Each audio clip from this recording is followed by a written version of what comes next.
ولې ځینې کسان لمونځ نه کوي؟ دا قصه زما د ژوند له واقعاتونو څخه ده. یوه ورځ په ټولګي کې ناست وم، د دیني علومو درس مو درلود. معلم صنف ته را داخل شو. د درس د شروع پر مهال یې زموږ څخه پوښتنه وکړه: ستاسې په نظر کوم کسان لمونځ نه کوي؟ لومړی شاګرد په ډېره عاجزۍ سره وویل: هغه کسان چې مړه دي، لمونځ نه کوي. دوهم شاګرد وویل: هغه کسان چې لمونځ یې نه وي زده. دریم شاګرد په معقوله توګه ځواب وویل: هغه کس چې مسلمان نه وي. څلورم شاګرد وویل: هغه کس چې کافر وي. پنځم شاګرد وویل: هغه کسان چې له الله تعالی څخه نه ډارېږي. ټولو شاګردانو خپل نظرونه وویل.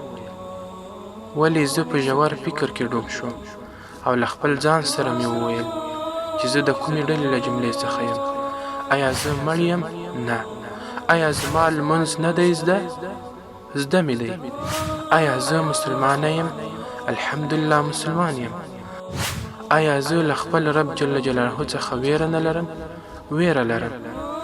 آیا مګر زه کافر یم؟ نعوذ بالله. نو بیا ولې لمونځ نه کوم؟ له ځان سره مې وویل: ښه، که د قبر په اوله شپه راڅخه پوښتنه وکړي، ژوندی وې؟ هو. لمونځ دې زده و؟ هو. مسلمان وې؟ هو. له الله جل جلاله څخه ویرېدلې؟ هو. نو بیا دې ولې لمونځ نه کول؟ نو څه ځواب به ورکوم؟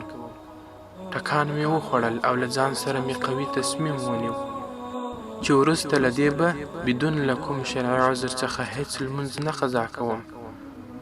فقط یو جدي او قوي تصمیم پکار دی. تاسې به حتما په دې اړه فکر کوئ. که چیرې تاسې هم په فکر کې شوي یاست، نو دا پیغام در سره شیر کړئ.